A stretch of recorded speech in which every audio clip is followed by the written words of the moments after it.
The tiger skin rug.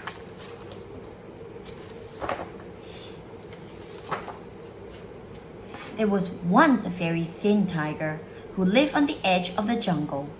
He was sad and thin because he was getting old and food was difficult to catch. The monkeys threw nuts at him and called him names. Oh, that's not nice. At night, he would gaze at the Raja palace and sometimes he would look in the window as the Raja and his family ate their food in warmth and comfort. He wished that he could join their friendly company. One day, he was watching a servant beat a rug in the palace garden. One of the rugs was a tiger skin. The tiger had an idea. While the servant's back was turned, he jumped over the wall and he took down the old tiger skin rug and hid it under a bush and dragged himself over the line. Ooh. The servant continued with his beating and beat poor Tiger even harder than the rest of the rugs because he looked so dusty and moth-eaten. Finally, when there was not a speck of dust left, the servant carried all the rug back into the palace and spread them about in the correct places. Tiger was put in the dining hall. Soon, the Raja and his family came in to have their evening meal. They laughed and ate and talked, and the tiger was glad to be in their company.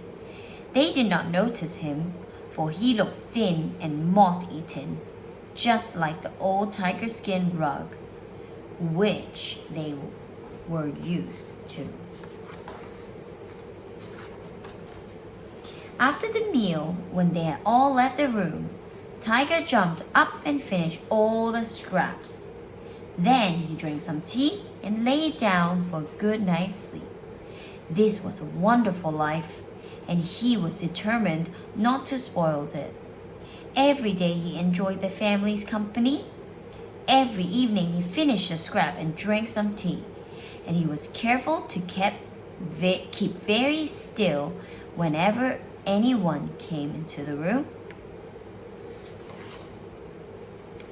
At first, nobody suspected he was not the real tiger skin rug because he was so thin and looked so moth-eaten. The Raja would play and frighten the children with him, and the children would pretend he was a real live tiger. But Tiger was worried because he knew that he was not as thin as he used to be or as moth-eaten. Tiger skin rug had improved with age, but it really is beginning to smell. If it cannot be cleaned, it will have to go. Uh-oh. The following day, the tiger was taken out into the garden and scrubbed with an old broom.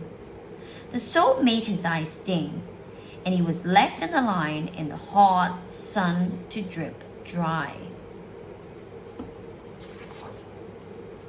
When the servant carried the tiger back to the dining hall,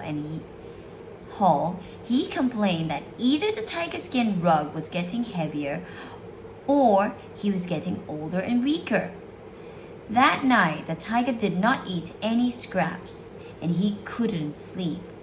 He knew he would soon be found out and perhaps be made into a real tiger skin rug. Whatever could he do?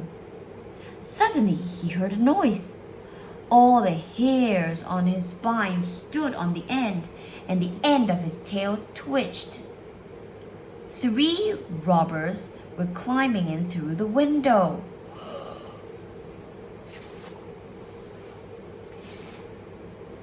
They were carrying a sack and they began to fill it with silver dishes, ornaments, and anything of value. While Tiger was wondering what to do, the door burst open and the Raja rushed in. The robbers knocked him down and drew out wicked knives. The tiger stood up and roared.